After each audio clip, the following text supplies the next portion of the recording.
You are listening to the Tricorder Transmissions, episode 122. And now, here are Jeff and Ian.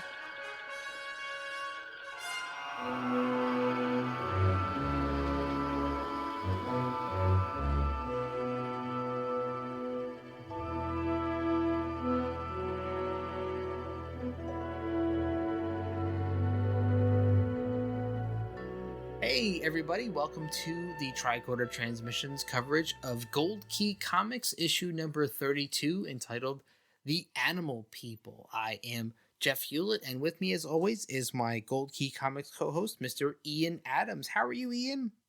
I'm doing great. How about you, Jeff? I am doing great. I'm excited to be back with you once again to talk more Gold Key Comics. Absolutely. It's always a good time. Yeah, it is always a good time. I really enjoyed this one, although I guess maybe you didn't as much. Oh, don't flip my hand so soon, Ian.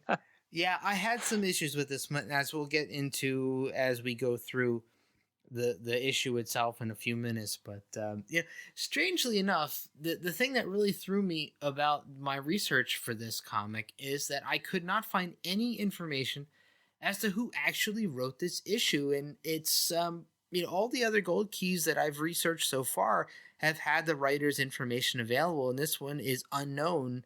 I've Googled all over the place and could not find any information on it. Yeah, that is really weird. At the very least, it seems like we've got the same artists. Giolitti on the inside, and then I always forget his name. Was it George Wilson? Yep. Yeah. Definitely Wilson cover. Yeah, on the cover. But yeah, that is weird that there was no writer listed. You would think, he would think at the very least he would want, his royalty checks. Yeah, assuming it's a he. Yeah, speaking of, I read this comic and I don't know if I'd want my name stuck on this one, but I don't want to flip my cars. I guess I have. But Alberto, my fault. Sorry. Alberto Giolitti did do the artwork. It was published in August of 1975. We've got 26 pages, and the star date is 1926.11, sometime again in the 2260s. But as you said, George Wilson did the cover art, and it is definitely a Wilson cover. It totally looks like it. Now, the cover depicts Mr. Spock and a female in some sort of a tribal garb, but the Spock on the cover struck me as looking as if he was a young Spock. Yeah, he does look a little bit weird, which is especially because, up in the right corner, you've got an actual still of Leonard Nimoy. Yeah, it's true. he does not look anything like him. No, that's the funny thing about these Gold Key covers, is they've always seemed to have that same still shot of Nimoy and Shatner. Yeah. In the same exact black and white still somewhere on the upper part of the cover. And you're right, the Spock on this cover does not look exactly like the still shot of Spock. It looks almost as if this was a Spock maybe 10 years before the picture was taken. Yeah, maybe. But the Stardate actually is kind of an early one, but of course the Stardates aren't really chronological in TOS, and especially in the Gold Key comics. That's true. But you could kind of excuse it away like that, I guess. Yeah, well, they always say that the Stardates, especially in TOS, they standardize them more later on. Yeah, I mean, there's a general progression of them, though, at least in the production order of the shows. Maybe. They still kind of jump around. It does still jump around a little bit, yeah. But there's a general progression there that you could kind of, you get at least the sense that time has passed. Well, I think you put forth a new challenge, Ian. I think we need to cover these in the TOS episodes in Stardate order. And see how they progress that way. That would be interesting. Maybe that'll be my next rewatch. There you go.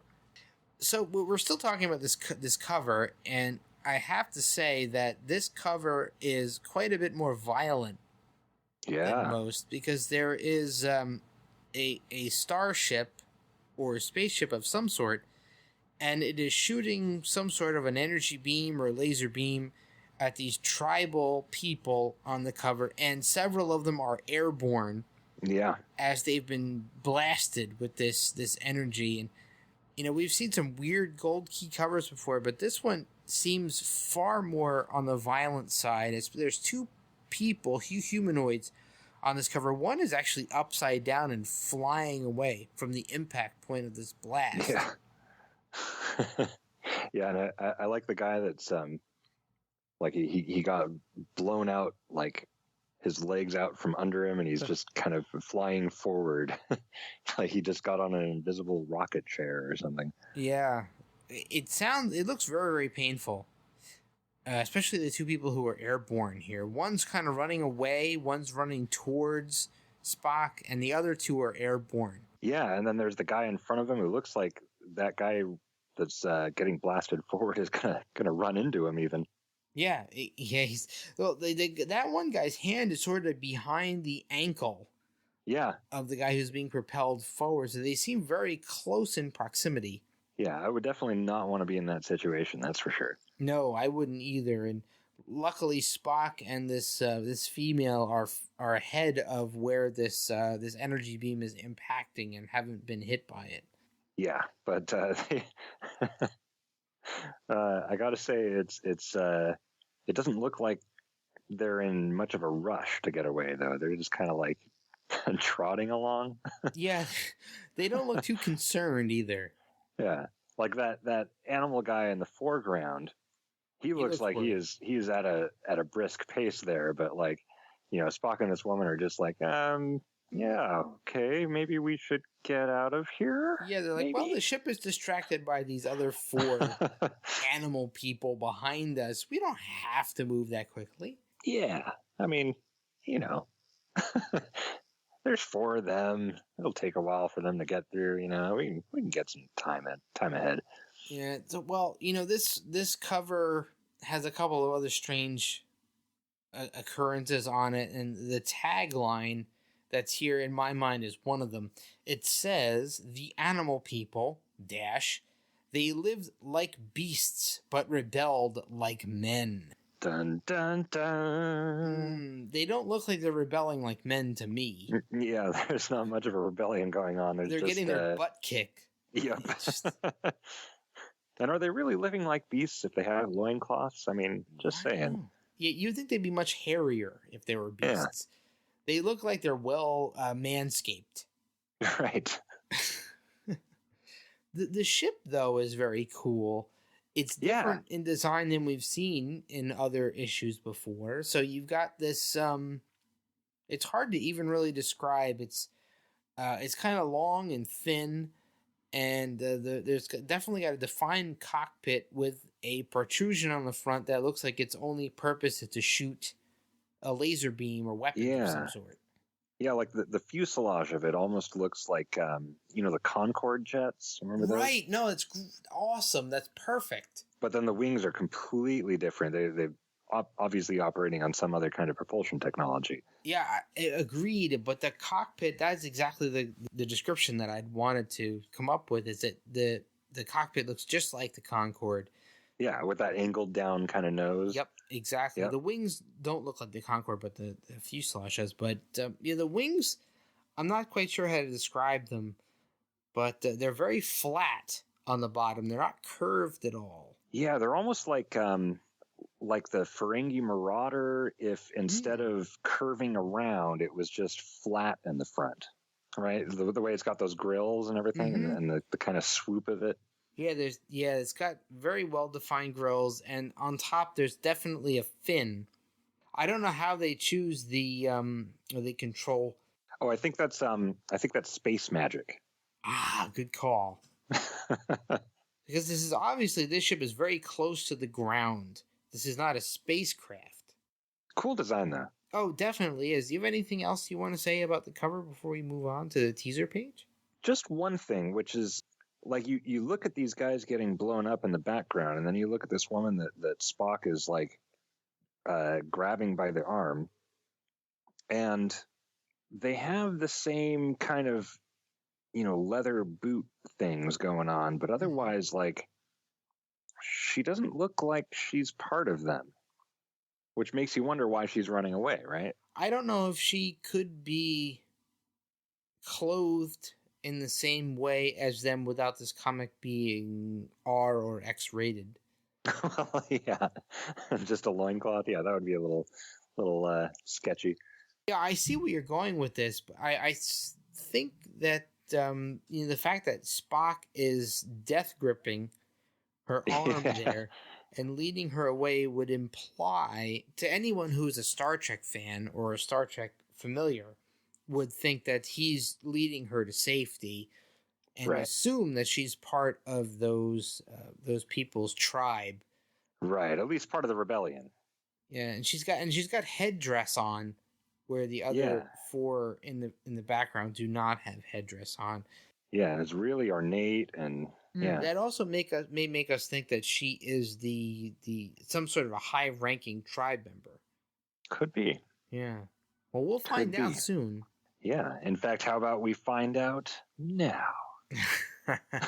Well, not before. I mean, obviously it's a few pages in, but not before we give our listeners a bit of a warning and let them know that we're going to start covering some potential spoilers for this comic in a minute here. And if you want to pause our show and read the comic itself before coming back and listening to our coverage, please do that now.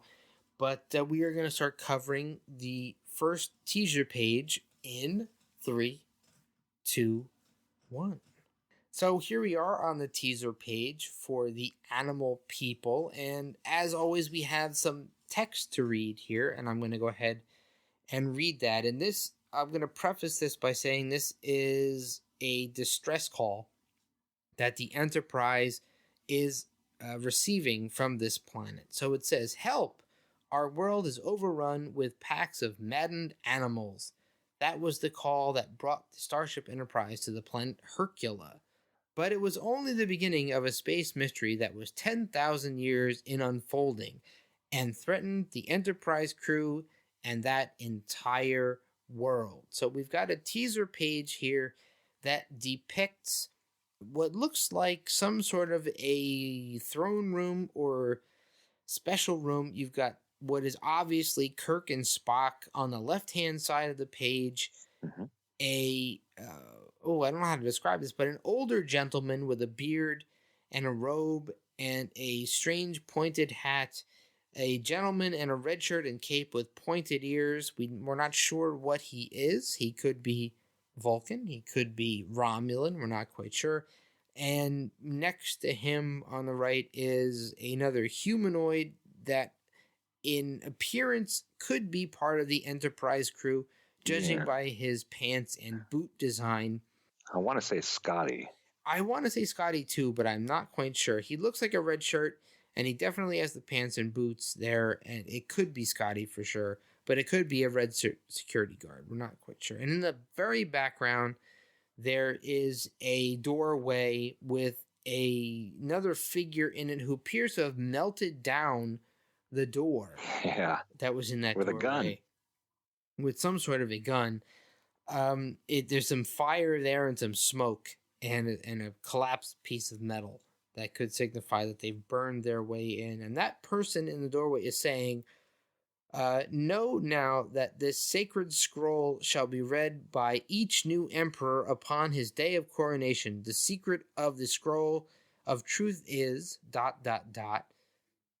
Oh, wait a minute. Yeah. That was the guy in the foreground, rather. Right. That was the guy reading the holding the scroll. Yeah. And the guy in the background is saying, "Stop. You have profaned our holiest possession. For this you must die, Emperor. General intruders from space, all." So he is proclaiming death on everybody in that room for reading the sacred scroll. Yeah. Doesn't sound familiar at all. We're not quite sure what's going on here, but it sounds like we've got quite the confrontation. Yeah, definitely some sort of, seems like a religious conflict. Yeah, it could be a religious conflict, could be a political conflict. Right. Just, the words holiest, sacred scroll. True. All that. Well, maybe they don't have a separation of church and state there. Well, there we go. We don't know. But there's definitely some conflict going on here. And there is also what I will call on Ian to read a sound effect on this Blam! Ian is our resident sound effect reader. He can do them better than anybody else. Oh, thanks. The door has been blown down with the sound effect that Ian has verbalized here. I love the fact that Kirk and Spock are so easily identifiable. Yeah, even though you don't actually see their faces at all. No, but you've got the ears and the blue shirt of Spock that definitely denote without a doubt that it's him. And I think the gold shirt with the rank insignias on the sleeve. Yeah, the rank is the dead giveaway. Yeah, are enough to let us know that that is definitely Kirk, even though the jawline, to me, doesn't necessarily denote Shatner. But yeah, not necessarily, but it's close enough, and the rank insignia is enough. And I'll just say, from personal experience, it's kind of hard to draw chins from that angle, Up on the website. Ian, do you have anything else you want to say about this this teaser page? I think that it's nondescript enough, and it disagrees again with the cover. Yeah, that it has absolutely nothing in common with what we've seen on the cover page. So it's enough to confuse just about anybody.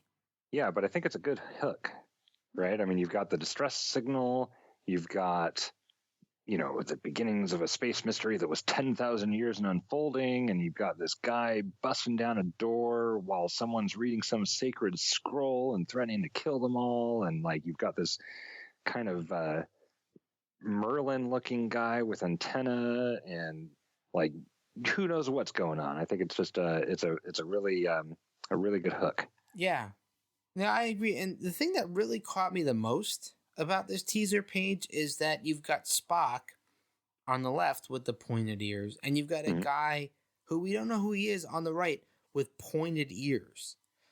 Yeah. And they're different pointed ears, though. I was just going to say that, yeah. So we don't know is this guy on the right a Vulcan? Is he a Romulan? Is he somebody else? You can see he's got these little antenna nubs coming out of his forehead, just like the Merlin guy does. Right. Good call. They're really, really tiny, but they're there. Yeah. Look at that. Maybe the Merlin guy also has pointed ears, and we just can't see them because he's got that drape hanging out of his hat. Could be, and I would probably say the same thing about the guy that just busted down the door. Oh, right. Let me zoom in real quick. He definitely does have some sort of pointed ears. Yeah. So maybe we're dealing with an alien race that also has pointed ears that maybe is not Vulcan. Yeah, and finally, not human. Because all the aliens seem to be humans and gold. Except for, last issue didn't have last issue had a non-human alien, which was definitely appreciated. And we're definitely hoping that he shows up again, though our hopes are slim. Yeah.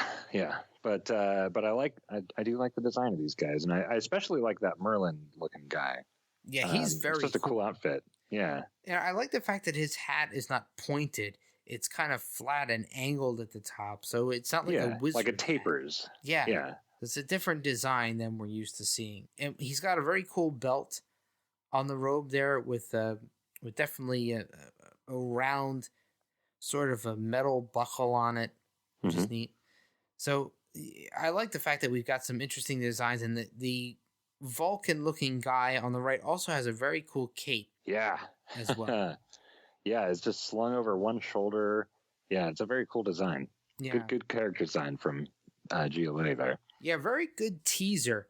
As opposed to some of the previous ones we've seen, this one definitely makes me feel a little bit more interested and to see what we're going to be dealing with in the comic. Makes you want to turn the page. Definitely. And speaking of turning the page, are you ready to turn the page? Let's do it. All right. So we're going to get started talking about this issue here. And so the Enterprise is responding to a distress call from the planet Hercula, as we've said. And we've got a landing party beams down to the planet's surface. Emperor Lidoro greets Captain Kirk and tells him that some beasts, as he says, known as yerbas, have become sort of crazed and insane and are creating weapons and are threatening the population of the planet. So prior to this, these beasts, these humanoid beasts, have not been able to create and use weapons of their own. They've only been going hand to hand, and now somehow, some way, they've been able to fashion and use weapons. So the Emperor takes the landing party to a sort of a quasi-zoo area in order to see some of these yerbas that they have been able to capture. And to the landing party's surprise, they appear to be primitive humans. So, loincloth wearing naked human men. So Ledoro, the Emperor, explains that some freak of nature has made these beasts look intelligent, but they are still just these primitive, non-speaking, barbaric animals in his mind. So the crew is watching along, and two of these yerbas in this zoo attack each other quite viciously. They're tearing each other apart. The guard that is with them separates them with some sort of a stun gun sort of an apparatus. So Spock is curious as to how such advanced looking humanoid creatures would be able to behave so violently. They seem to be evolved a lot more than what they're displaying behaviorally. So Ledoro explains to him that these packs of wild yerbas are killing the livestock, and in some cases, in some towns, they're killing citizens as well. So there's quite a bit of a threat going on here. Later that night, Spock sneaks out of his quarters in an effort to learn more about these yerbas. A guard seems to catch him as he's trying to escape and demands that he return to his room for safety, saying that no one in the city is allowed to roam the streets after sundown. So that implies some sort of a curfew has been implied in the city. Can I interrupt real quick? Yeah. There was one bit that you skipped over that I think is important for the story. Sure. And that was as Emperor Ledoro there is describing how the yerba packs are killing livestock and citizens, Kirk says explicitly that any military assistance from Starfleet must await orders from Starfleet Command. Oh, wait a minute. Back up even more. I was holding off on saying anything about this until the comment section on this section, but I don't think that the word Starfleet is mentioned anywhere in here. Well, true. Instead, they mention the word HQ. Yeah. Starfleet headquarters. I mean, obviously, like, our minds are just going to fill in that Starfleet, but... Well, our minds are going to fill in Starfleet based on our experience with Star Trek and some of the previous Gold Key Comics issues. Yeah. So let's hold on a second. Okay. I'm almost done with this section. Sounds like that's ripe for discussion there. We will debate this in a moment. So Spock is out, and a guard is telling him he needs to go back to his quarters, and Spock pretends to go back, but then winds up sneaking past this guard and makes his way to a yerba cage at the zoo that he's seen before. And as he is watching them, he sees the yerbas caring for an older member of the group and suspects that perhaps they could be more intelligent than what was originally described to himself and Kirk. And when he leans in for a closer look, lo and behold, the yerbas seem to be able to club him on the head and escape from the cage. So we're going to stop here. Spock has been beamed on the head by a blunt object, and he is now the property of the yerba. So getting back to Ian's earlier point that I glossed over, there are some mentions in here of the fact that Kirk is unable to currently assist these aliens with their plight with these yerbas because they have not yet heard a decision from what Kirk is calling their HQ. Yeah. So he's not calling it Starfleet Command. He's not calling it Starfleet. He says he's waiting for a call from HQ to confirm whether or not they can assist with any sort of military aid. Yeah, but I mean, at this point, this is 1975 that this comic came out, right? And so the entirety of the original series, and if my dates are correct, also the animated series, like, have all been done and aired, right? And at this point, everything's just in syndication, and like we know by now that the operating authority of the Enterprise and her crew is Starfleet Command. Curiously, we do, but the author doesn't. Well, yeah, whoever that is. Yeah, no wonder they didn't put their name on it. But the last issue had tons of information about Trek and Starfleet. Yeah. That's what really throws me off about this issue, and I'll flip my cards now and say that there's many, many points in this issue where it feels to me that the author does not know anything about Trek other than what he's seen in promotional, or she's seen in promotional photographs. And it really threw me off, especially after the last issue where Warner, the writer, seemed to know so much about Star Trek. And I wish that the Gold Key comic series had more of a consistent approach to Star Trek and what is not necessarily canon, but at least what's been laid out in the original series prior.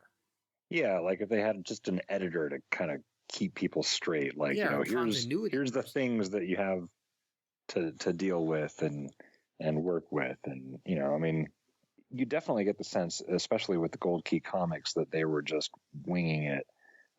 You look at Giolitti's artwork over the years, for example, and, where it seemed at first he didn't even have access to the show itself and just had, it almost seemed like he was just drawing from like written descriptions of things. By now, every time we see the crew, they are in their proper uniforms. They look like the actual crew for the most part, even down to like stuff like the transporter room. The way before it was like just some kind of Buck Rogers-y thing, and now it tends to look more like the actual transporter room, or say the same about the bridge, or even the Enterprise itself a lot of times. And I wonder if something similar was going on with the writing, where like some people just didn't have access to the show, and or maybe they just knew enough from like, because already by 1975, right, like Star Trek was a pretty powerful cultural object, right? So there's, at the very least, everyone would know about, Kirk and Spock and like probably McCoy, and they'd know like beam me up Scotty, they'd know, live long and prosper, and, just some like kind of basic stuff like that. Like, and that would be kind of enough to build a story off of that wasn't necessarily like a Star Trek story. But I will say that this story, despite the, a lot of the terminology being off, I would say has definitely the feel of a Star Trek story.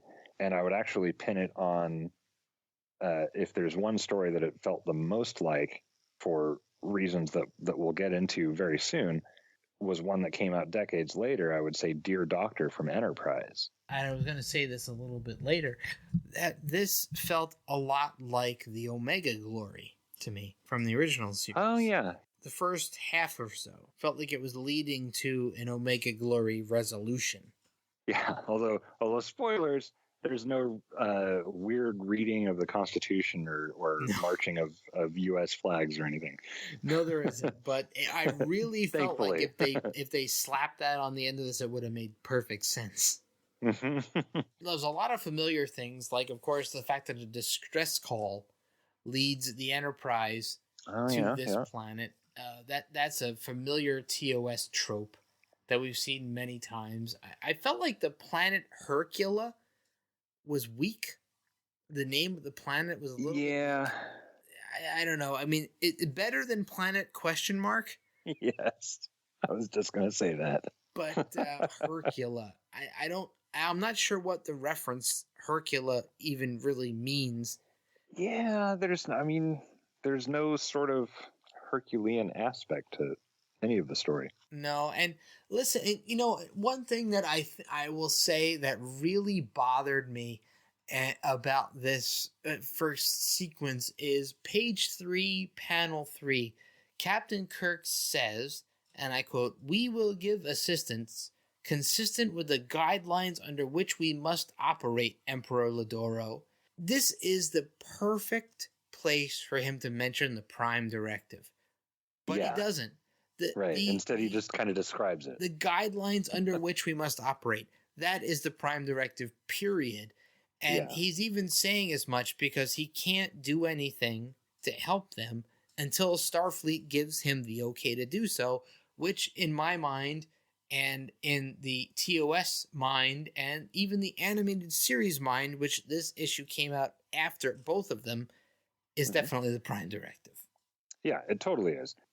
Like, in my mind, that's just what he's describing. Like, he's trying to put it in diplomatic terms without bogging him down in like saying, well, by the way, we have this really, really important law that governs us called the Prime Directive. That says that we must not interfere in the things, but we're answering your distress call, so we're here to provide assistance. But obviously, we're still only able to provide assistance under this, law, and so it's a much more concise way of saying all of that.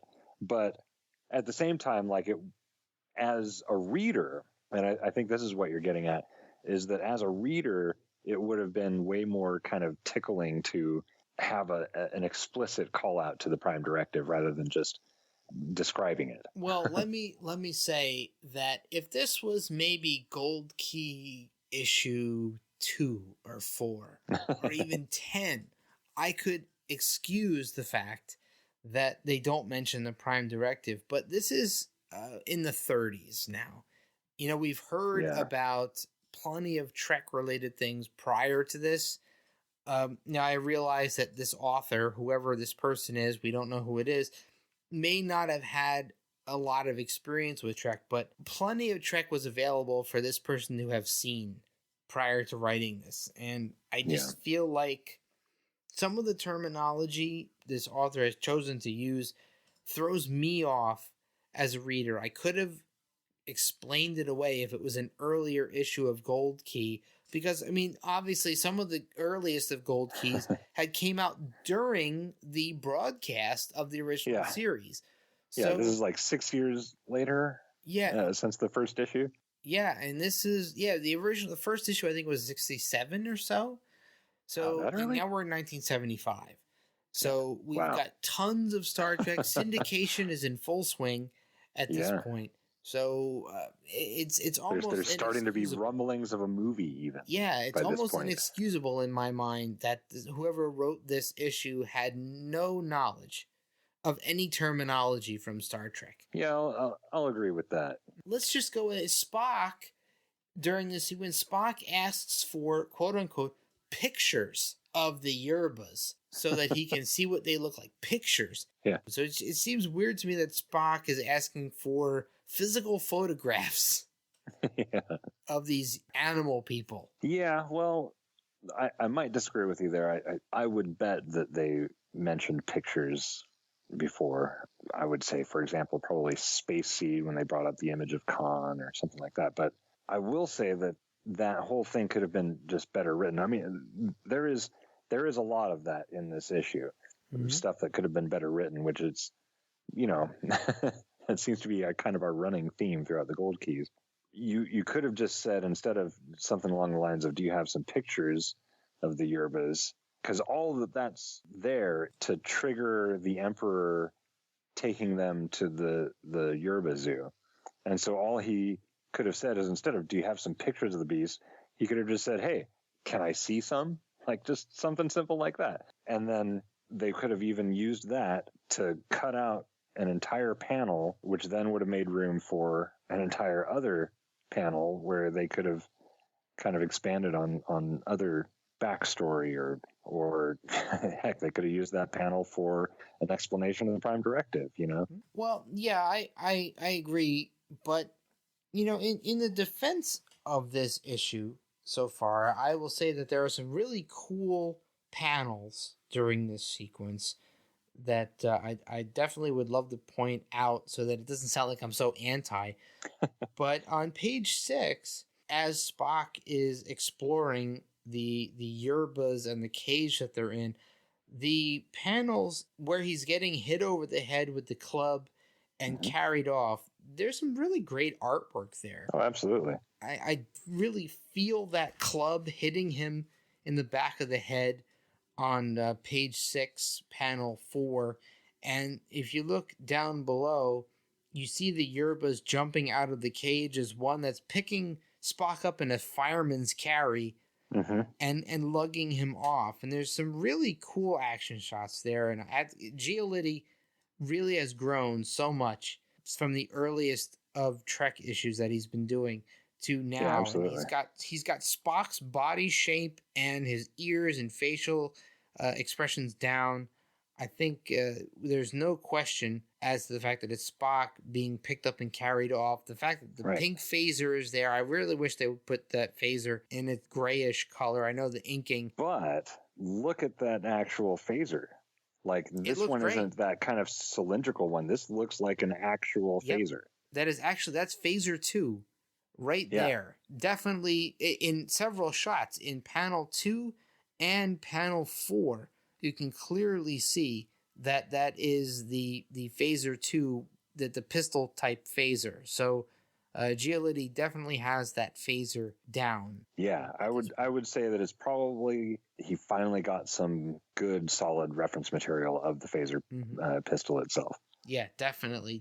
And he's got the design completely down, except the color, I guess. Well, the color's not up to him. It bears mentioning that the color of the phaser being off is definitely a limitation of the inking process back in the mid-70s. They only had a certain number of colors. Yeah, only 4. available to them. So the fact that the phaser is pink in both of those panels, it helps to know that phaser wouldn't have shown up well if they used the black color. Right, because he's already wearing black pants. Right, it would be a completely black phaser. You wouldn't be able to see the outlines. It probably wouldn't look right if they used that color. So they used a completely separate color that would stand out more. Yeah, and that's why I forgive it. Yeah, of course, you have to forgive it, due to the limitations. And I guess, now if this comic was redone now, they could do a heck of a lot more with it. Right, although I now have the IDW collections, and all those coloring things. It was just like I had said, just based on that preview that I had mentioned a few episodes back. All they did was they just kept the same colors, but filled them in with computers so that they look sharper is all. So the phasers are still pink and. Well, I'm happy to hear that because, these are kind of almost historical records, and I'm glad they didn't alter them. It's the same approach that the CGI artists took with the remastering of TOS. Yes, absolutely. Exactly. So they didn't actually go in and change everything to make it. They just made subtle redesigns and changes to make it feel like it was more of a modern approach to the ships and some of the special effects. Like it had been made with modern tools. Do you have anything else you want to say before we move on? No, I'm actually quite anxious to move on. Okay, so let's move ahead. So Spock has been taken prisoner, and he is being walked through this mountainous country outside of the city to a Yerba camp there, and he is introduced to the leader of the Yerbas, who is a female by the name of Gurmal or Germal. I'm not sure how it's pronounced, but we're going to go with Gurmal. He learns that Gurmal is the only Yerba that is capable of speech. So meanwhile, back in the city, the landing party receives approval from the HQ command to use military force to put down the uprisings of the animal people. Kirk asks Ladoro why his son GV does not want to lead the attack himself, as he is one of the military leaders of the planet, and Ladoro explains that GV was taken as a child by the Yerbas and was somehow released unharmed. We don't have the story behind that yet, but he was able to come back to his people without any sort of harm being done to him. Mm-hmm. Ever since then, GV has refused to fight the Yerbas and always seems to side with tolerance and peace with the Yerba people. Kirk goes ahead with his military operations and is accompanied by a Colonel Minota to oversee the quelling of the Yerba uprising. So... Mm-hmm. Meanwhile, we are back in the Yerba encampment, and Gurmal is explaining to Spock that her people are not in favor of violence, but yet they have no other way that they feel they can be free from their enslavement. So she agrees that she's going to go with Spock in order to speak to the Emperor, in order to show him that the Yerbas are actually intelligent and getting capable of more than the current government feels that they are. But just at that moment, the camp is attacked by a flying craft from the city, and the Yerbas have been taken by surprise, and many of them are killed. Gurmel decides that she can't take any more chances and takes Spock hostage, and they flee with whatever surviving Yerbas they have left into a mountainous territory. As they are climbing, Spock sees an opportunity to trick Gurmel and decides to try to take an advantage. He knocks her out and escapes from the Yerbas, carrying Gurmel on his back. Up above the planet surface, Colonel Minota sees Mr. Spock and Gurmel, but instead of halting his attack, decides he's going to attack anyway and orders the ship to fire, and Kirk stops him just in time. Gurmel and Spock are taken prisoner and taken before the Emperor. She's unable to sway the Emperor's judgment.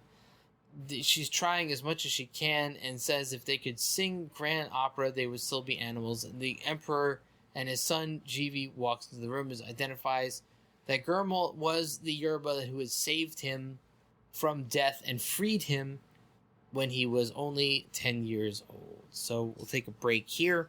A lot has gone on. So, Ian, we've found out that Gurmel saved GV when he was only 10 years old. So that really explains why he was unable or unwilling to take any military action against them. That is interesting, right? And so it's pretty obvious that she's the woman from the cover. Right. She's got the exact same character design.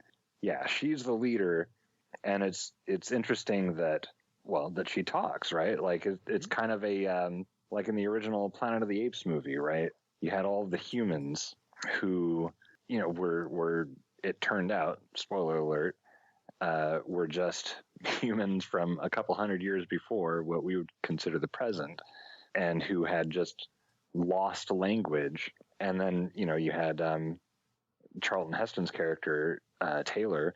He'd when he first crashed, he had got, a little vocal cord thing, but as soon as that healed, he was able to talk. And when he did talk, it like freaked everyone out, and the same thing kind of happens here, right? Like once they actually, bring this talking Yerba to the Emperor, his reaction is kind of predictable, right?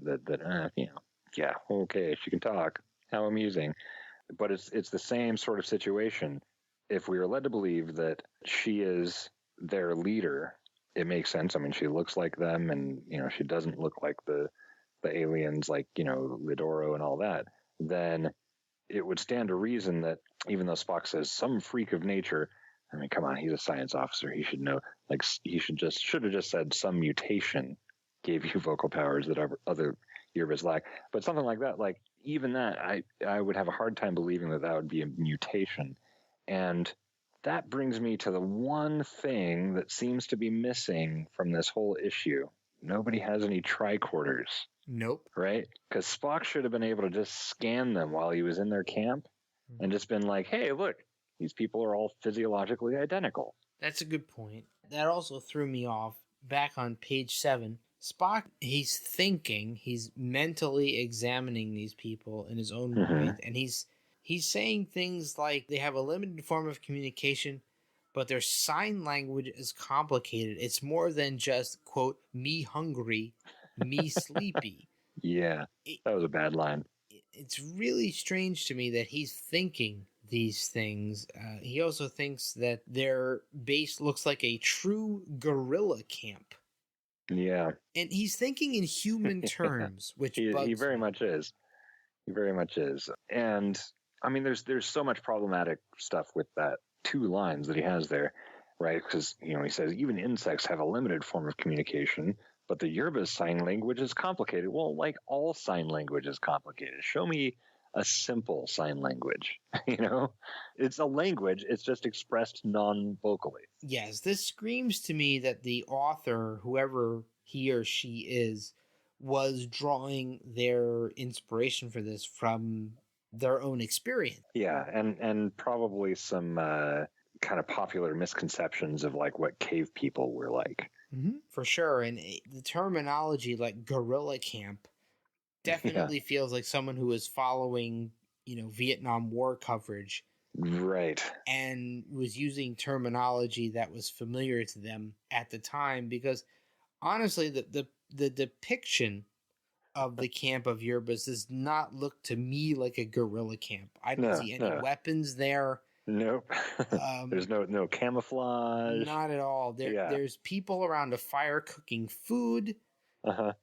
And that's about it. They look like cave people to me. Right. Yeah. But and the word gorilla is used later in the issue as well. So in Spock's reaction to these people and their apparent directions to him, if you're on page number 7, the last panel. The last panel, Spock is being pulled towards the left-hand side of the frame, and Spock is actually verbalizing this. He says, all right, you want me to come with you? I'm about to meet the king of the beasts, eh? Yeah, and all in, except for A, everything is in exclamation points in true Gold Key style. So he's shouting this at them. And earlier on, he's made some statements and had some thoughts that made it seem to me like he didn't consider these humanoids as beasts, but yet he verbalizes the fact that he's about to meet the king of beasts. That's kind of a level of poeticism that isn't appropriate for Spock. No, and I think that, to me, Spock's dialogue in this issue as a whole is really bad. It's not Spock-like at all, and I feel like Spock is not Spock. He's only Spock in appearance. Yeah, although I will say, he does really look like Spock, like especially on in the second panel on this page. That's a great shot of him. Yes, Giolitti, and he's drawing Spock as Nimoy appears as Spock, but the writer is not writing Spock as Spock in my mind. Yeah, it's another one. Like, I wonder how much of this. Okay, let me rewind for a minute, because so Marvel had this way of making comics back in the 70s that was like you would kind of plot out an issue, right? And then you would take that plot and give that to the artist, and the artist would draw the plot. And then you would have the writer come in after all the art had been done and do all of the dialogue to fill everything in. And it almost feels like this issue was done that way, right? Because you look at the artwork, visually, the storytelling is quite clear, right?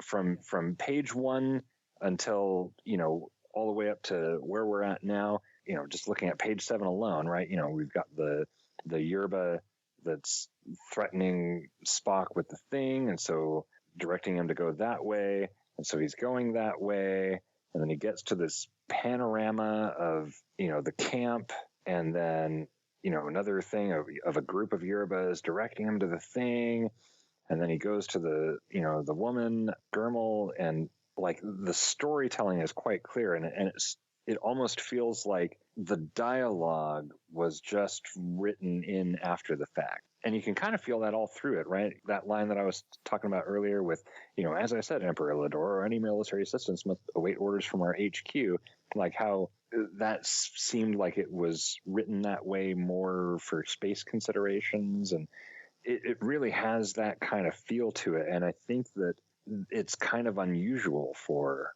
Gold Keys, because the rest of them seem, especially, they're like so text heavy, and it really feels like in the rest of the issues, even on the bad ones, that the art is serving the text rather than this one. It definitely feels like it's the other way around. That's a great point. The artwork in this issue is great. My issues with this issue are around the text. So that's a great point, and I'm glad that you brought that up, because I don't want it to feel like that I'm just beating this issue over the head, because the artwork in this, if you read this issue without reading any of the text, the artwork definitely would lead you to an interesting story. Yeah. I just feel like the text, the writing of it doesn't feel as Star Trek as it should at this stage in Gold Key. Yeah, and I would definitely agree with you on that. But I think that it's interesting that having made that point, let's go back to the beginning of the episode where who wrote this? We don't know. We have no idea. And doesn't that maybe point, as another bit of circumstantial evidence towards that being the kind of style where it was just, Giolitti was given a plot, he drew the plot, and then someone came in and just wrote all the words afterwards. Yeah, it's entirely possible. Well, I don't know how that would have worked from a production of the comic standpoint, but I can see what you're saying. Like Marvel made a business out of it for, 20 years. I don't know how it would have worked from a word bubble placement standpoint. Oh, yeah. Looking at this, and there's tons and tons of dialogue in this issue. From page to page to page, a lot of the panels are covered in dialogue. Mm-hmm. So I don't know how an artist could have drawn these and then have the dialogue superimposed over top of them. It seems like a lot of them would have had to have been drawn with the dialogue in mind. Yeah, well, you do always draw with some, you try to leave room for word bubbles to go. Like I have this book that I got from my dad called the Marvel Comics Tryout Book. And then there's another one called How to Draw Comics the Marvel Way. And these are like from the 1970s and go into exactly that. Like, when you're drawing, make sure to leave room in there for word bubbles and dialogue captions and all that sort of thing. I think that speaks more to Giolitti's skill, assuming that the hypothesis that this issue was done in that way is correct, that he, especially having all of this experience with the comic so far, the Gold Key Star Trek comic, knowing that they tend to be very text heavy and all that he composed his panels in such a way that there was room for these, walls of word bubbles. You would hope. I would love to know more about the creation of these Gold Key comics from an artistic standpoint. Yeah, is Giolitti still alive? We should track him down, maybe. Yeah, we should. He's got to be pretty aged by now. Probably, yeah. And he was Italian, wasn't he? Yes. Boy, that would be an interesting conversation. It certainly would, even if he remembers at this point any of the instructions he was giving when drawing these. And I had another issue with the fact that the government of this planet is relying on the Enterprise and its crew to help with a military assault on the Yerbas, and Kirk is waiting all of this time on the okay from quote-unquote HQ. But once he gets it, the command decisions are given completely to this General Minota guy. I was just going to go there. To essentially assault and assassinate anybody he wants, but they're using Kirk's resources to do that. Yeah. I mean, except they're not even. That's what I mean. They're using these ships that are obviously not Starfleet designs, but Kirk is aboard this assault ship, and he's even compelling this commander to not assault the Yerba encampment because Spock might be down there. And this happens over and over again, where this Colonel Minota is ordering these deadly assaults on these camps and bands of roaming Yerbas, even after he sees there's an Enterprise crew member who's supposedly assisting them in this. And who is of the party that responded to the distress call in the first place. Mm-hmm. Yeah, and once they get that clearance from HQ, like you said, there is no assistance that they render at all. Like, even every little idea that Kirk has is completely shot down by Minota. Yeah. And even his protestations, all completely just thrown to the wind by Minota. Like, this is where the writing turns bad, right?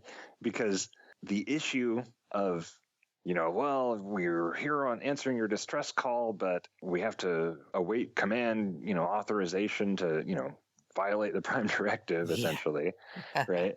That whole plot gets just muted by this part of the story where once they, and it's another thing where like visually, right? Like if you were just following the storytelling on a visual basis without any of the words, like it would have made sense. They were beamed down. Obviously they want some sort of help. Spock rushes in waving a thing, and so then they go and help him, but then there's the, jerk colonel and all of that. Like that part flows, and it's almost like, they, when they were filling in the words, they were like, well, okay, what if we have a restriction on them? They have to get this authorization from HQ, and then there was no thinking about, once they got the authorization, oh, right, we came up with this plot thread. Maybe we should talk about it now. And because there's none of it, right? Like, yeah, I could go on for hours about this. It's just in circles, because it's just so frustrating of a plot hole. Yeah, no, I agree. And it feels like for a complex military operation, it encompasses eradicating an entire species from a planet that they would have required a bit more tactical strategy, especially because they seem to be so reliant on the assistance from the Enterprise crew and Starfleet in general. Right. Otherwise, why else would they have sent out a distress signal in the first place? Exactly. And who were they sending the distress call to in the first place? Right. If they had these ships available and a colonel who was willing to lead this operation, why would they need to rely on Kirk or anyone else who came to the aid of the distress call? Yeah. Plus, like, if you have the Enterprise there and like you have authorization, from Starfleet for the Enterprise to like assist with this genocide, like let's call it what it is. It is, yeah. Then like, the Enterprise is completely capable of that, right? Like all of their advanced sensor suites and, the General Order 24, for example, when it came up in the original series, that like laid out that the Enterprise has enough firepower to like just completely turn a planet into glass, Yeah. Not to mention, if you look at an episode like A Piece of the Action, the Enterprise has the ability to area effect stun a large area. I mean, they could have knocked out the entire Yerba camp remotely, and they could have gone in and just rounded them all up. They didn't even need to kill them all. Yeah. It's sloppy. Yeah, very sloppy. It's so sloppy and very un-Trek-like. In my mind, this was the result of an author who was not familiar enough with Star Trek.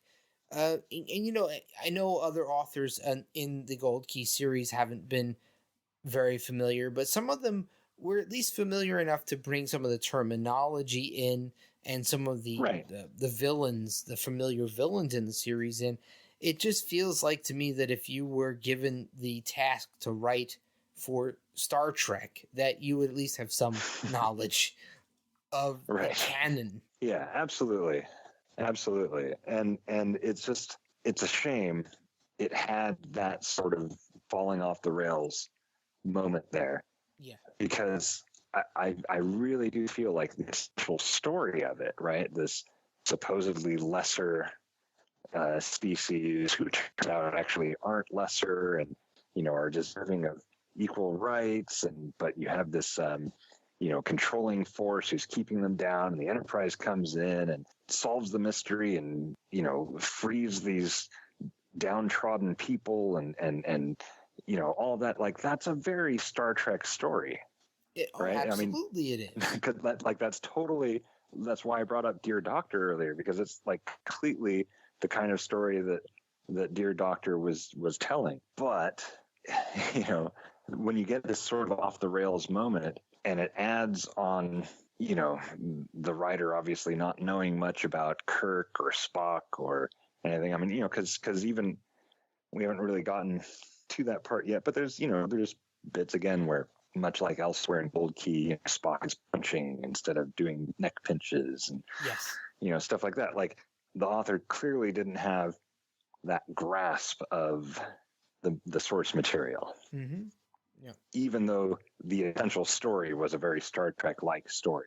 Agreed. That's the conundrum of this issue for me, is that the story overall definitely feels very Star Trek. The writing of it does not. Are you ready to move on to the next portion of the story? Yeah, let's do it. Okay. We've only got a few pages left in this part, right? Yeah, we're getting ready to start part 2. We stopped at page number 14, so we're getting ready to carry on with page 15. So Spock and Gurmel have been captured, and they're being taken in front of the Emperor, and there's a captain's log here. It says Stardate 1926.12, replying to a call for help from planet Hercula. We offered to assist in putting down the wild animal attacks, but the conditions suddenly seem to be strangely shifting. So Gurmel and Spock and Kirk are now in front of the Emperor, and he is not receptive of Gurmel's pleas for peace, and he orders her taken away into a cell. As she is removed from the court, Kirk sees a look pass between Gurmel and the Emperor's son, GV. So the landing party, having been captured, escapes and begins to walk through the city. They pass a building with a huge line of Yerba women and children standing in front of it, and they ask one of the guards what's going on, and the guard explains that every Yerba must have throat surgery within the 10 days of their being born. He explains, and this is a strange bit of dialogue, he says, otherwise they would strangle. So they are a very inferior animal. Spock realizes that the surgery is designed to prevent the Yerbas from speaking, and he begins to understand that there is some form of genocide happening here, and he believes that the people are being robbed of the memory of their own development and are beginning to understand that they are animals, not people. So the Enterprise crew returns to the palace to find that Gurmel has changed her mind and has decided that she is going to record a message to her own people, ordering them to surrender to the government.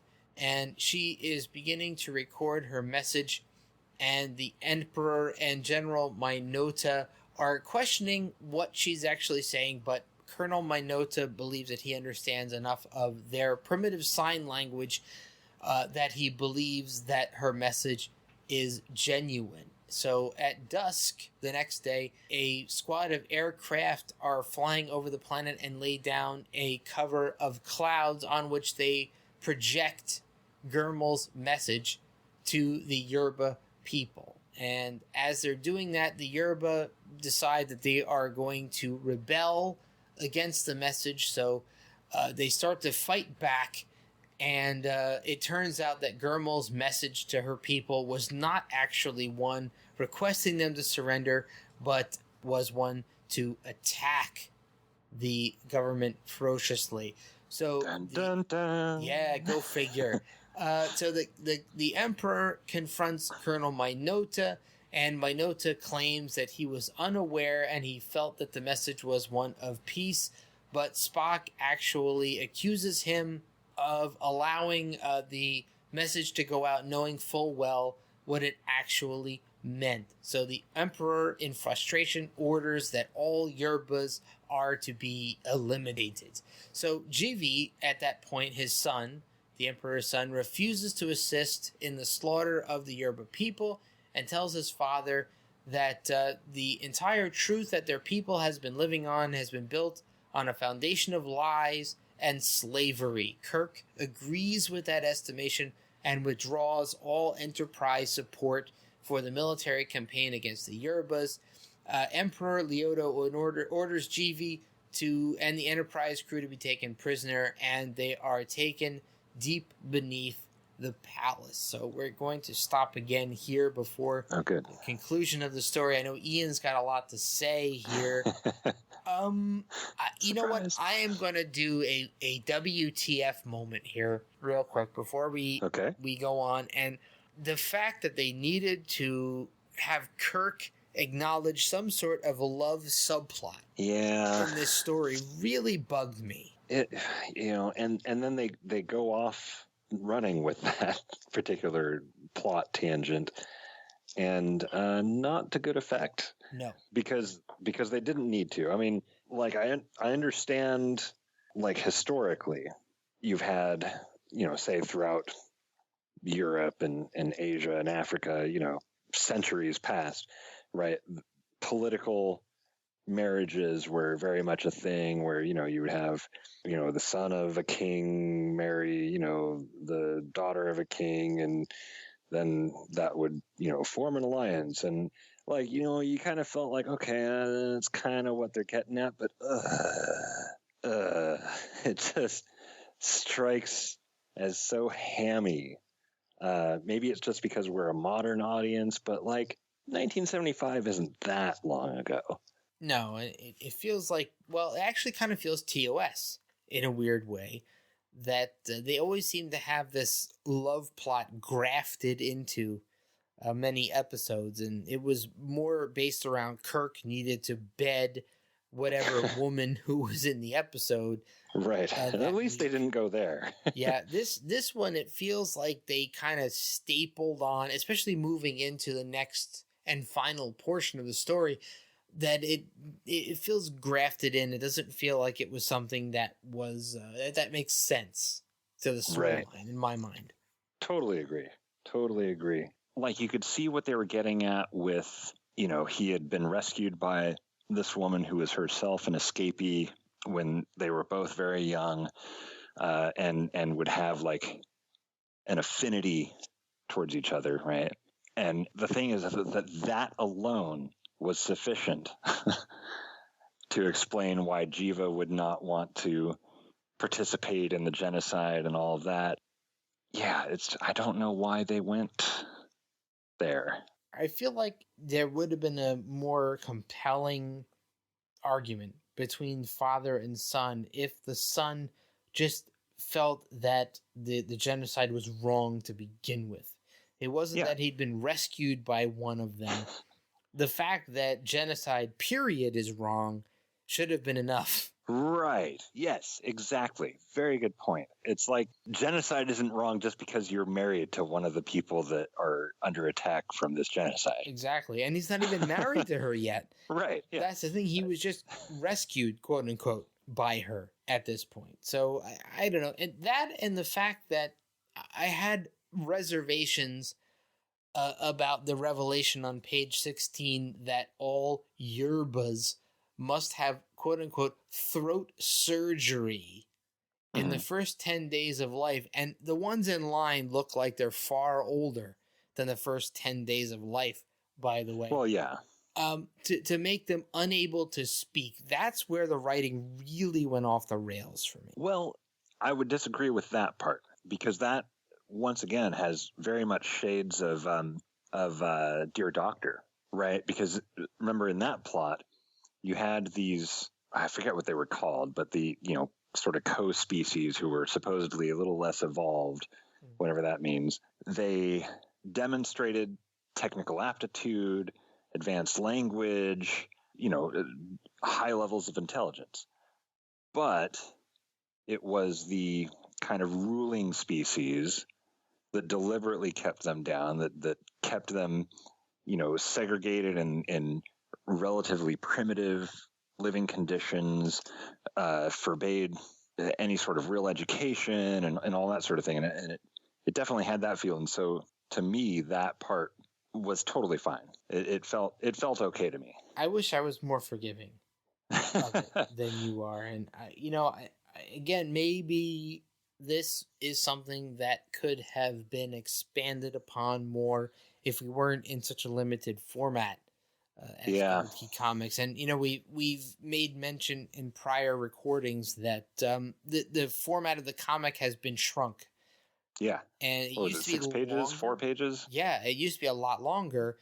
And, you may think that that a handful of pages doesn't make a big difference, but in my mind, that handful of pages could have been used for more expose into what we're dealing with here.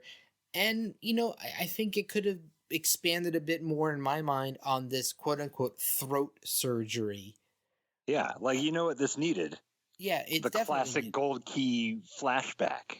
Yeah, no, absolutely. It's definitely needed because we hear throat surgery, and I guess we're meant to assume that means we're making it so that these 10-day-old yerbas can't speak. 10-day-old babies can't speak, period. Right. So yeah, very true. I don't understand why it had to been done in 10 days. I mean, it could have been done in a year, 2 years. Maybe they meant 10 years. I don't know. You and I are going to have a lot more disagreements about this, I think. I think so. The resolution of this, which is coming up. Are you ready to move on to the resolution? Yeah, but I do just want to point out page 16, the last panel. What a great shot of Spock. Once again, Giolitti pulls it out. Agreed. Well, that is the saving grace, in my mind, of this issue, is Giolitti's artwork. Yeah, which is consistently good in this. The artwork is totally Trek. It's fantastic, and the likenesses of the characters are all really, really good. So, there's stuff to like here, for sure. Yeah. Oh, and then also, can we talk about the cloud, the square cloud? Yeah. That they project the thing on? Yes. Like, come on. Yeah. They're for people who are not following along with the comic, they're spewing out these clouds that they're using to project the image of Gurmel doing her sign language to the Yerba people, and they're putting out these square-shaped clouds, which visually isn't even square, but they describe it as square. Yeah, and that is probably impossible. Right. To have been done in the first place, but very weird description. Doesn't match the artistry of the panels at all. God, so, yeah, that part was so awful. Like that okay, yes, technically it moved the story forward, but that was not a good way to move the story forward. No, not at all. But again, this is Gold Key, and it's very strange and inconsistent. So yeah, true. All right, so we're moving along. We're starting at page 20 here. They've been captured. They're all in cages. And Kirk makes a suggestion that GV and Gurmel should get married in order to circumvent the Emperor's decree that the Yerba people should be eliminated. It's not made clear how their marriage would stop anything. But right. GV and Gurmel are surprised by this, but they agree. So Kirk decides that he is going to be, by the powers that are vested in him by Starfleet, he's going to be the officiant of this wedding, and says that by the power vested in him by the Federated Planets as Starship Chief Executive, he pronounces them man and wife. And I promise, I am not going to pick that apart, although I really, really want to, because it's way inaccurate. But Kirk pronounces them man and wife. So GV, now that he's married, sends an appeal to his father, the Emperor, and he and the other prisoners are brought in front of him to share the news. And the Emperor is not impressed by it and says that his hand has been forced. So Ladoro, the Emperor, ushers them into a room called the Room of the Sacred Truth and reads to them from a scroll of truth which no other emperor has ever handed on before his own death. So the scroll is apparently not from his people's native world. So 10,000 years prior, his people had migrated from their dying planet, surprise, surprise, yet another dying planet in Gold Key, and found themselves technologically superior to the natives of the planet Hercula, and instead of doing the right thing, decided to enslave the original inhabitants of the planet. So originally the Yerbas regarded them as gods, but over time the Yerbas were feeling repressed and decided to resist. And at that point, had been wiped out, except for the children of the Yerbas, who, for the purposes of slavery, underwent surgery to remove their ability to speak and therefore become subservient to the emperor's people. And as the emperor continues reading from the scroll of truth, Colonel Minota breaks into the room, which is what we'd seen on the teaser page, and places the emperor under arrest, as well as the Enterprise crew and the son and now daughter-in-law, for the divulging of the sacred scrolls to who Minota considers unworthy ones. So he takes the scrolls and prepares to burn them, but Kirk stops him with a swift punch and knocks him out in true Kirk fashion. So GV and Jermel slip away during this fight scene, and as the war on the surface of the planet is raging, the two of them, GV and Jermel, begin a planet-wide broadcast from what is called the Tomb of the Great Ones. So the two of them are trying to stop the war going on the planet in kind of a Romeo and Juliet fashion, by exposing the truth of what has happened on this planet and killing themselves in the process. And as they are telling this story and telling the people of the planet, both Gurmel and Superior Race, that they were married and that they don't want the fighting to continue, they wind up killing themselves by ingesting a poisonous drink and slumping backwards in front of the entire planet on video. So the Yerbas and the Hercula people, upon seeing this, throw away their weapons and begin to hug each other and pledge that their peace is eternal and they're not going to war anymore. And the Emperor also agrees to share his throne with a democratically elected leader of the Yerba people. He shows the Enterprise crew a couple of things before they decide to depart from the planet. One of those things is a statue he's erected of GV and Gurmel to respect them at the highest point of the planet, to remind his people the cost of the peace they now live under. And the second is a newborn Yerba child with its ability to speak still intact, not surgically removed. So he is showing the Enterprise crew that he is now fully committed to this new relationship with the Yerbas, and they will not be surgically altering them anymore and will treat them as equals. And thus brings us to the end of the issue. Yeah. Ian, tons of things that we could talk about. Yeah. First of all, I just want to point out there were 14 sound effects during that sequence. Yes.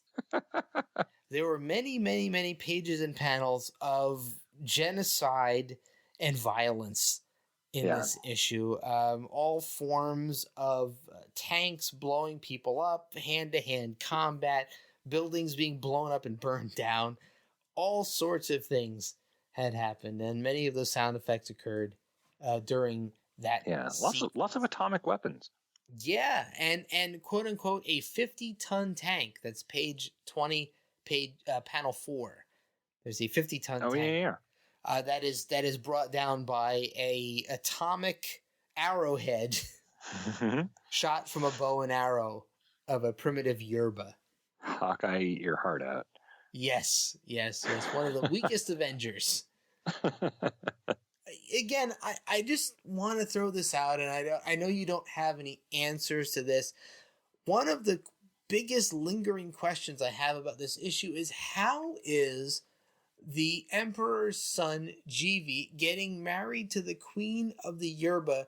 How does it make any difference whatsoever? If they had explained the fact that there was some sort of a law in place that would give him some sort of power if he got married over the Emperor, that would make sense. But it just doesn't make. The Emperor is alive. Like it's like an appeal to him.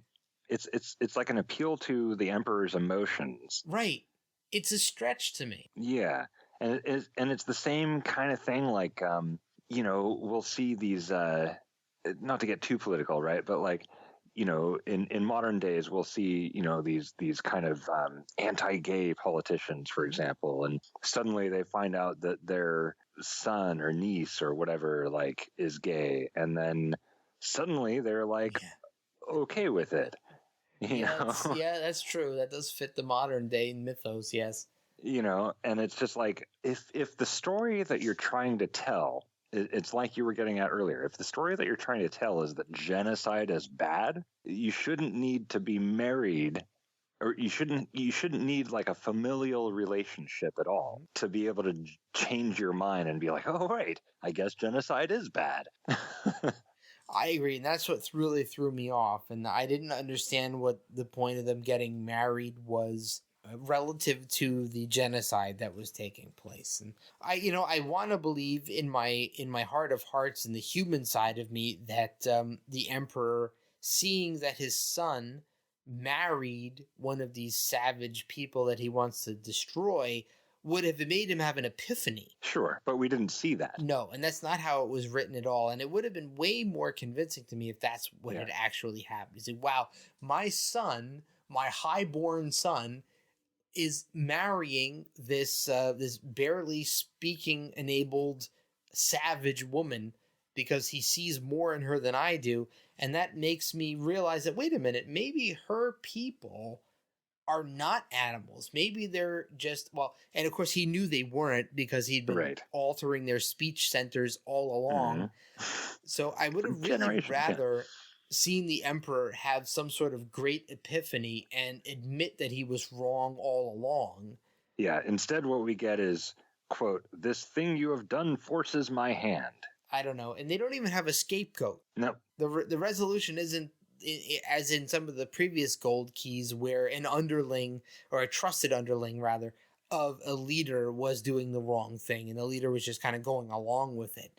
Now it's just, they could have scapegoated General Minota, right? Or Colonel Minota. Which said that he was pulling the strings. But they didn't. That's one of many of my issues with this. And I think that there's some other questionable things, relative nitpicks on my point. Like on page 23, panel 4, there's a text caption that says urban guerrilla warfare comes to a great department store. Oh, yeah. Why? What difference does that make? Who cares? Right. No, JCPenney's got blown up. Yeah, oh no, it's Macy's. Damn. It was almost Black Friday. But, it seems really strange, some of the dialogue choices and plot choices in this. And they seem to dismiss the mass deaths that are going on via the genocide and call out things like a department store getting torched. Right. Even the panel right before the department store, right, where we're literally seeing the deaths of Yerbas. What they talk about in the caption is, but even as they talk, a Yerba guerrilla camp is blown up. The camp is exploded, to say nothing of the people inside. God. I know what they were going for, and that's only because I'm thinking beyond what's written on the page. But and I can appreciate what they were trying to convey to the readers, and that was a superior, quote unquote, a technologically superior government wiping out a technologically inferior, what they considered an inferior race, while that inferior race was also striking back in equal measure. And, they're trying to illustrate to us as readers that both sides were scoring victories against each other. And that's great. And that had it continued unchecked, they would have both wiped each other out. The futility of war. Exactly. And I appreciate that they're illustrating that, because I also believe personally that war is futile. So I can definitely jump on that bandwagon. But the rest of the issue doesn't really feel to me like that was really what they were going for. It only feels like in these last few pages that's what they arrived at.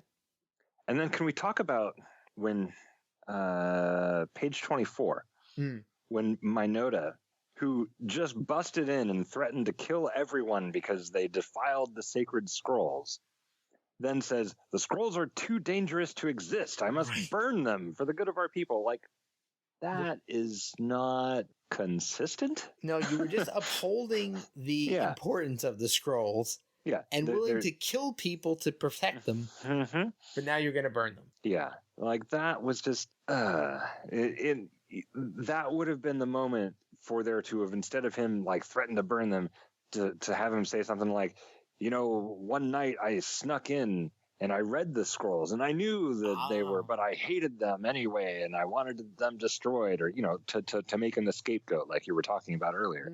Like that would have been the moment. But instead he like just contradicts himself, and it's just like weird.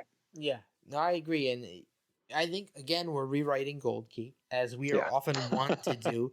And emphasis on want. Maybe this is a project that we can get into down the road and rewrite these stories to be what we thought they should be. But no, I agree with you that there are many writing choices in this issue that I think could have been made differently to make it a much better and more compelling story. But again, this is a very compressed format, and I'm sure they had to make choices to fit into the length of time they had to tell the story, and maybe they could have trimmed out other stuff, to give more page time to the things that would have made the story more important and more compelling. But they chose not to do that. We have what we have. While I appreciate what they were going for in this story, and I can definitely see what the message is supposed to be, from an essential standpoint, I don't see anything in this issue that brings anything new or lasting or interesting to the Star Trek universe that we haven't seen before. So I'm going to have to give this a non-essential from my perspective. Well, I think you've seen this coming. Mm-hmm. I'm going to have to disagree with you, and I'm going to have to vote essential. And the reason for it is because this story, with all of its flaws, and there are a lot, as we've talked about for the last 2 hours, the story itself is very, very Star Trek. And I have previously voted non-essential for stories that were otherwise good but just didn't feel like Star Trek. Mm-hmm. And the underlying plot of this story feels Star Trek enough that I think that it warrants an essential viewing. And if nothing else, it should be essential because if two Trekkies like us, as passionate as we are, can disagree about it, then there's got to be something there worth reading. Interesting. I respect that very, very much. I again, this is something we've said many times, and forgive me, listeners, for saying this again, but Gold Key is, for Ian and I and some of our other hosts who've taken part in this, is very polarizing. Oh, yeah. And I think that, these stories, whether you like them or not, always seem to offer something discussable, absolutely, for lack of a better word. And I love the fact that Ian and I and our other hosts can debate these stories for what they are. And, they are, and they may not be considered canon, but they're authorized by the studio at the time. So they are official, quote unquote, Star Trek stories. And, this is great that we can sit here and pick them apart and agree or disagree on them and have a lot of fun discussion in the time that we're together. And all of you guys out there who are listening, we would absolutely love to hear your opinions on any of these Gold Key stories, because I think Ian and I would both love to discuss these further with some other potentially differing opinions. So if you would be so kind, catch up with us on social media on Facebook.com/the Tricorder Transmissions. And Ian, where can we find you?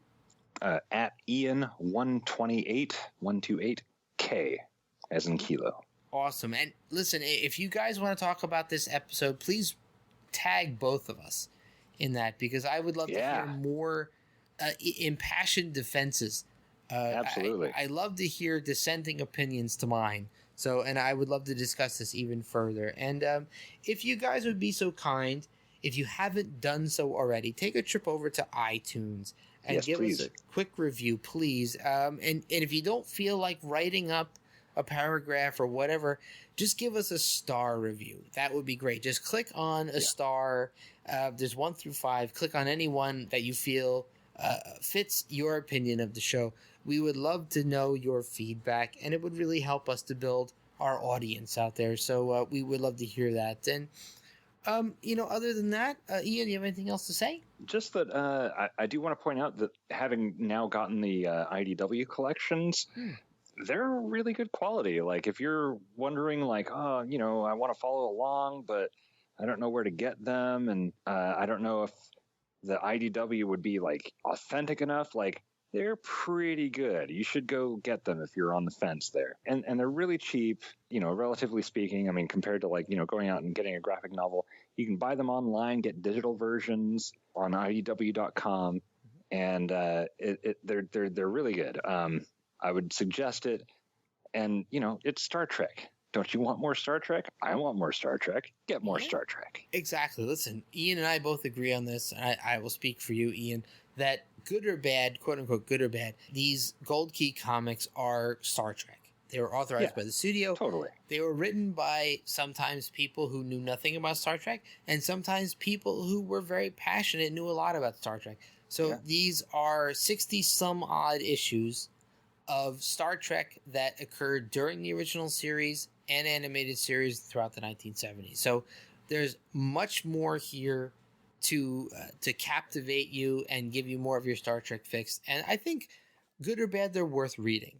Whether or not I consider them essential, it's definitely worth sitting down for a couple minutes and reading through the issues and finding what resonates with you. And sometimes there's things that you may think contribute to the Trek universe, and sometimes maybe not. But in my mind, they're definitely worth sitting down and taking a look at. Absolutely. And it's funny, like, oh boy, it was about 10 years ago when I was in film school. Like one of the biggest lessons that I learned was that you should also watch bad movies. Yes. And the reason for that is that you won't have any contrast for what makes a movie good unless you also know what makes a movie bad. And so even when, there have been plenty of episodes that you and I have gone over that were pretty bad, read those anyway, because what that will tell you is a lot more about what makes a good Star Trek story than rather how bad that particular story was. Interesting. And you know what? I will go even further, and I will say that if you're looking at these comics or even episodes of Star Trek or movies, decide for yourself what's good and what's bad. Don't listen to what anybody else tells you. If you enjoy something, it's good. If you don't enjoy it, make up your own mind whether or not you think it's bad. Because I think a lot of us, especially when Star Trek is concerned, we get consumed with what critics or quote-unquote experts have to say, and we'll often shirk what we really think in favor of what these people or even the majority thinks. And you know what? There's so much Star Trek out there, and there's so many movies and stories out there. Life is short. Like what you like and be proud of what you like. Enjoy it. And if people disagree with you, embrace the fact that people disagree with you and that you have your own opinion and you've made it up for yourself. Absolutely. And, I think that we have a few listeners who are very much of that vein, right? Yeah. Like we may not agree, for example, although I'm kind of on the fence, honestly, about the quality of the episode Cat Spa. And yet a friend of the show, Adam Drozen, is absolutely in love with that episode. And I totally see why he's in love with that episode. I do too. And I love that episode for the same reasons that he loves that episode.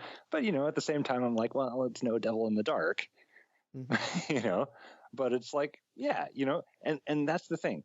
Infinite diversity and infinite combinations. It also goes towards our opinions on Star Trek itself. It gets very meta. And it applies to everything. It doesn't just apply to Star Trek. It's a beautiful thing if you can watch something and it resonates with you regardless of whether it's quote unquote good or quote unquote bad. That's why there's so much out there. That's why there are so many movies and TV shows and books and comics out there. It at the end of the day, it doesn't matter whether or not it's quote unquote good or bad. If you find something in it that you like, that resonates with you, then it means something to you. And that's someone else's creative output. And that's the spice of human life in my mind. that we have these capacities to create things that can connect us with other people. And I think that's a wonderful, wonderful thing. And that's why I really love talking about these relatively overlooked Gold Key comics. But, that brings us to the close of this issue. And thanks as always for listening to the Tricorder Transmissions. And we will be back with you again next week with another episode. And Ian, anything you want to say in closing? May you all live long and prosper. Yes, live long and prosper. Thanks as always for listening, and we'll catch you next time.